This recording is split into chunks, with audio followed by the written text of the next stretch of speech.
Desejado de todas as nações, capítulo 3. A plenitude dos tempos. Vindo a plenitude dos tempos, Deus enviou seu Filho, para remir os que estavam debaixo da lei, a fim de recebermos a adoção de filhos. Gálatas capítulo 4, versos 4 e 5. A vinda do Salvador foi predita no Éden. Quando Adão e Eva ouviram pela primeira vez a promessa, aguardavam-lhe o pronto cumprimento. Saudaram alegremente seu primogênito na esperança de que fosse o libertador. Mas o cumprimento da promessa demorava. Aqueles que primeiro a receberam morreram sem o ver. Desde os dias de Enoque, a promessa foi repetida por meio de patriarcas e profetas, mantendo viva a esperança de seu aparecimento, e todavia ele não vinha. A profecia de Daniel revelou o tempo de seu advento. Mas nem todos interpretavam corretamente a mensagem. Século após século se passou. Cessaram as vozes dos profetas. A mão do opressor era pesada sobre Israel, e muitos estavam dispostos a exclamar: prolongar-se-ão os dias e perecerá toda a visão. Ezequiel 12, 22. Mas como as estrelas no vasto circuito de sua indicada órbita, os desígnios de Deus não conhecem adiantamento nem tardança. Mediante os símbolos da grande escuridão e do forno fumegante, Deus revelara a Abraão a servidão de Israel no Egito, e declarara que o tempo de peregrinação deles seria de 400 anos. Sairão depois com grandes riquezas. Gênesis 15, 14. Contra essa palavra, todo o poder do orgulhoso império de Faraó batalhou em vão.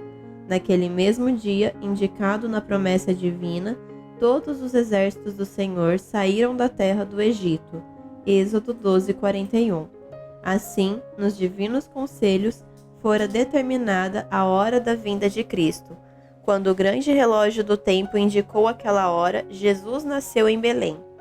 Vindo a plenitude dos tempos, Deus enviou seu Filho.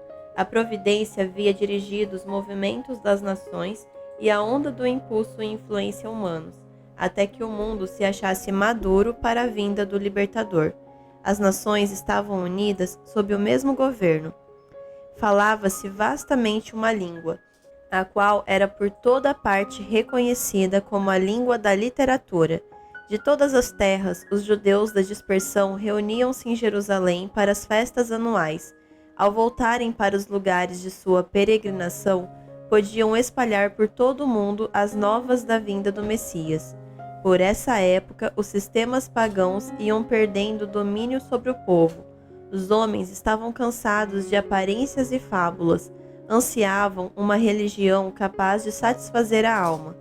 Conquanto a luz da verdade parecesse afastada dos homens, havia almas ansiosas de luz, cheias de perplexidade e dor. Tinham sede do conhecimento do Deus vivo, da certeza de uma vida para além da morte.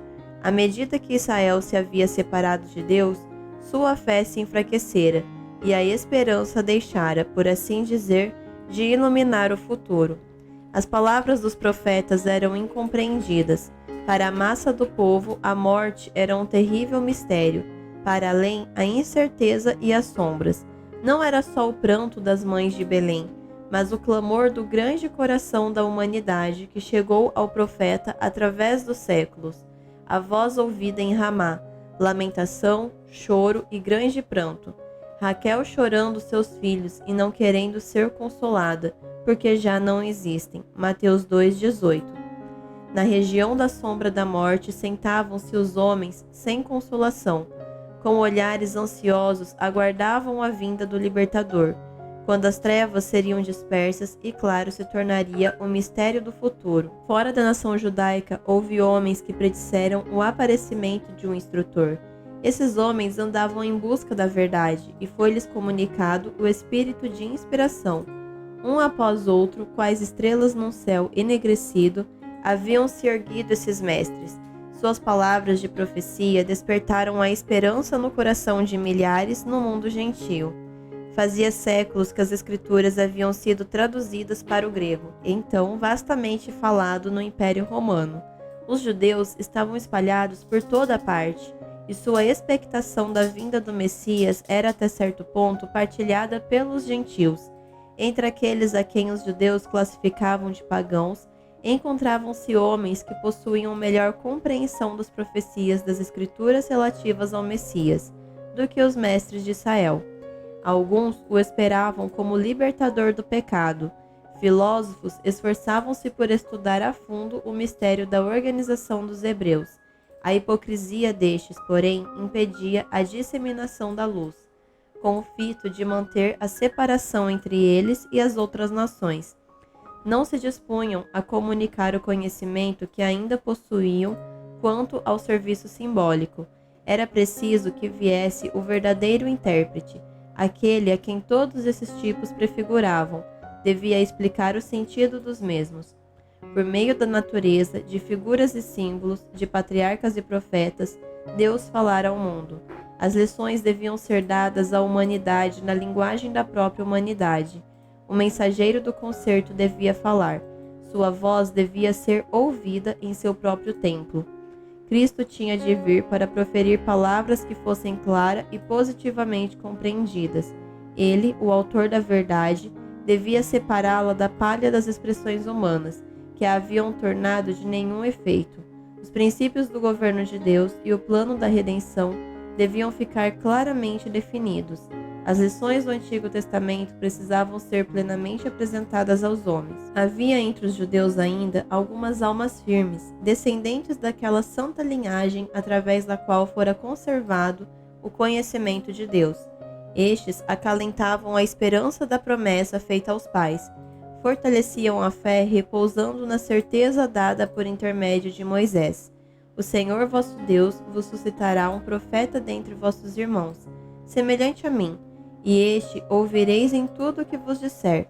Atos dos Apóstolos 3:22. E novamente liam como o Senhor havia de ungir alguém para pregar boas novas aos mansos, restaurar os contritos de coração, proclamar liberdade aos cativos e apregoar o ano aceitável do Senhor. Isaías 61, versos 1 e 2. Liam como ele havia de estabelecer a justiça sobre a terra, como as ilhas aguardariam a sua doutrina. Isaías 42, 4. Como os gentios andariam à sua luz e os reis ao resplendor que lhe nascera. Isaías 63.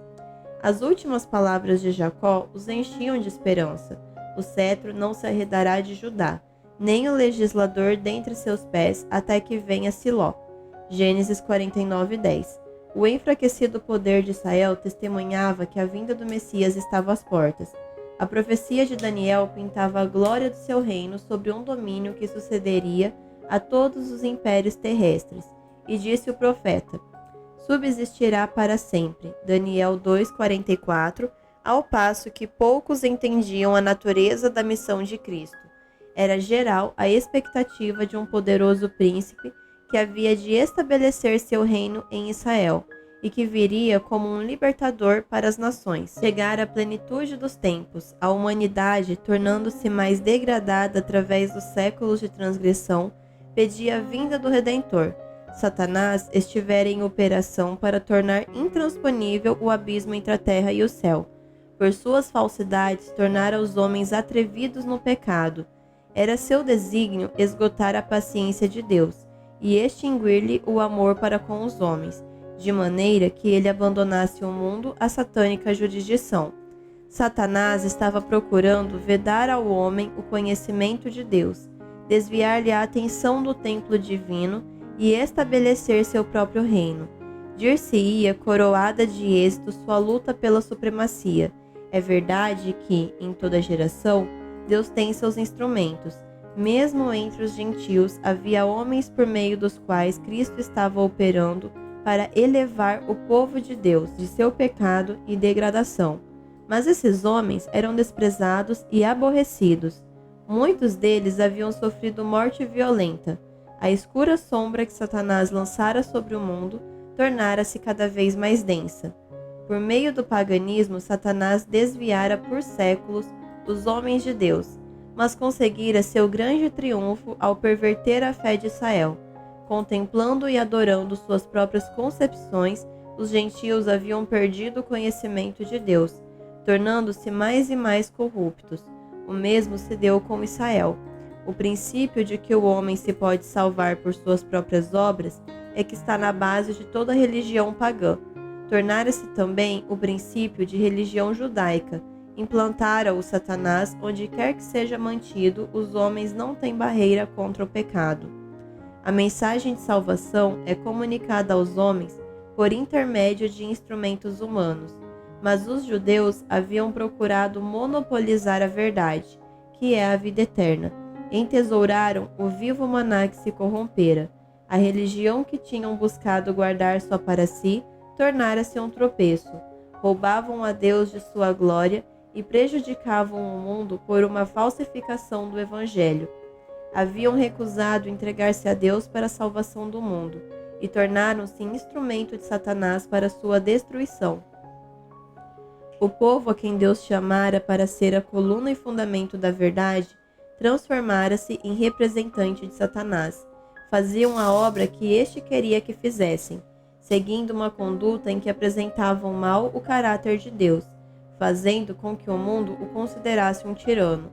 Os próprios sacerdotes que ministravam no templo haviam perdido de vista a significação do serviço que realizavam. Deixaram de olhar para além do símbolo aquilo que ele significava. Apresentando as ofertas sacrificais, eram como atores num palco. As ordenanças que o próprio Deus indicara tinham se tornado um meio de cegar o espírito e endurecer o coração. Deus não poderia fazer nada mais pelo homem por meio desses veículos. Todo o sistema devia ser banido. O engano do pecado atingira sua culminância. Todos os meios para depravar a alma dos homens haviam sido postos em operação. Contemplando o mundo, o Filho de Deus viu sofrimento e miséria. Viu com piedade como os homens se tinham tornado vítimas da crueldade satânica. Olhou compassivamente para os que estavam sendo corrompidos, mortos, perdidos. Estes tinham escolhido um dominador que os jungia a seu carro como cativos. Confundidos e enganados, avançavam em sombria procissão rumo à ruína eterna, para a morte em que não há nenhuma esperança de vida, para a noite que não tem alvorecer. Agentes satânicos estavam incorporados com os homens. O corpo de criaturas humanas, feito para a habitação de Deus, tornara-se morada de demônios. Os sentidos, os nervos, as paixões, os órgãos dos homens eram por agentes sobrenaturais levados a condescender com a concupiscência mais vil. O próprio selo dos demônios se achava impresso na fisionomia dos homens. Esta refletia a expressão das legiões do mal de que se achavam possessos. Eis a perspectiva contemplada pelo Redentor do mundo. Que espetáculo para a infinita pureza! O pecado se tornara uma ciência, e era vício consagrado como parte da religião.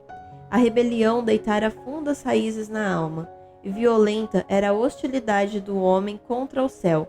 Ficara demonstrado perante o universo que, separada de Deus, a humanidade não se poderia erguer. Novo elemento de vida e poder tinha de ser comunicado por aquele que fizera o mundo. Com intenso interesse, os mundos não caídos observavam para ver Jeová levantar-se e assolar os habitantes da terra.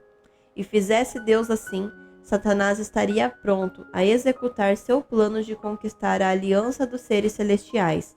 Declarara ele que os princípios de Deus tornavam impossível o perdão. Houvesse o mundo sido destruído e teria pretendido ser injustas as suas acusações. Estava disposto a lançar a culpa sobre o Senhor e estender sua rebelião pelos mundos em cima. Em lugar de destruir o mundo, porém, Deus enviou seu Filho para o salvar. Embora se pudessem por toda parte do desgarrado domínio ver corrupção e desafio, foi provido um meio para resgatá-lo, justo no momento da crise. Quando Satanás parecia prestes a triunfar, veio o Filho de Deus com a embaixada da graça divina. Através de todos os séculos, de todas as horas, o amor de Deus se havia exercido para com a raça caída. Não obstante a perversidade dos homens, os sinais da misericórdia tinham sido constantemente manifestados, e, ao chegar à plenitude dos tempos, a divindade era glorificada, derramando sobre o mundo um dilúvio de graça vivificadora, o qual nunca seria impedido nem retido enquanto o plano da salvação não se houvesse consumado. Satanás rejubilava por haver conseguido rebaixar a imagem de Deus na humanidade. Então veio Cristo, a fim de restaurar no homem a imagem de seu Criador. Ninguém, senão Cristo, pode remodelar o caráter arruinado pelo pecado. Veio para expelir os demônios que haviam dominado a vontade. Veio para nos erguer do pó, reformar o caráter manchado, segundo o modelo de seu divino caráter, embelezando com sua própria glória.